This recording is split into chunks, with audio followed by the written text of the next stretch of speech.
Paints, dyes, they're at the heart of chemistry. I've always been interested in them, especially red. And there's some controversy about some red colors.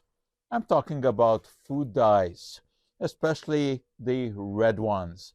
Recently, California had a big issue with red dye number 3.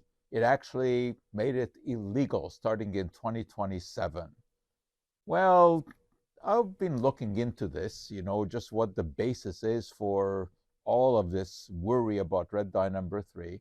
And it really comes from some experiments in rats. Rats were fed very high doses of these, and in some cases, there were problems with their thyroid glands. Anyway, I don't think it's particularly relevant to humans, but I don't particularly favor food dyes. We don't need them.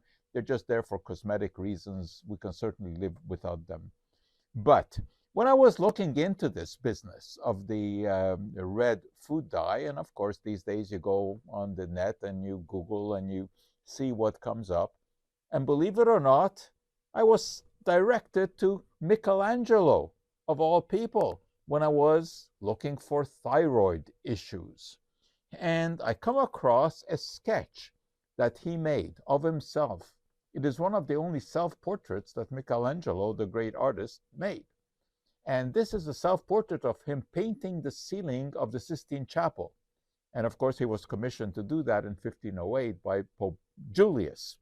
And what is interesting about this is that it seems that he has a goiter, that is a swollen neck. And papers have been written about this, whether or not he really meant to depict himself as having goiter. Why would he even think about this? Because when he made this sketch, he wrote a little poem along with it. There's the poem. So he certainly was aware of goiter, and I think he may have had the idea that the constant stretching that he had to do when he was painting the Sistine Chapel resulted in goiter. That, of course, is wrong. You don't get a swollen thyroid gland from stretching your neck. Anyway, it was a very interesting kind of connection.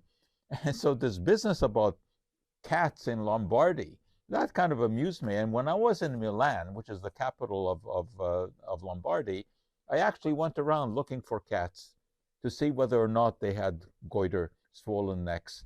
I never found any.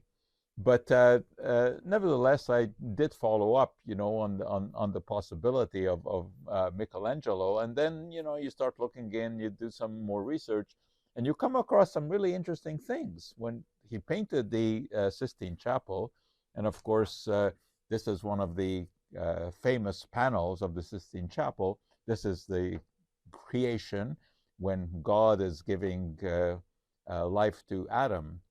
But there's something that is hidden here, at least according to some art critics, and that is the shape here behind God, which looks like the brain.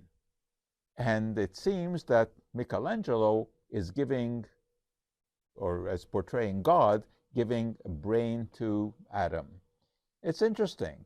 And he was well known to kind of paint mysterious images, or incorporate them into his works of art, because he never actually signed his works of art.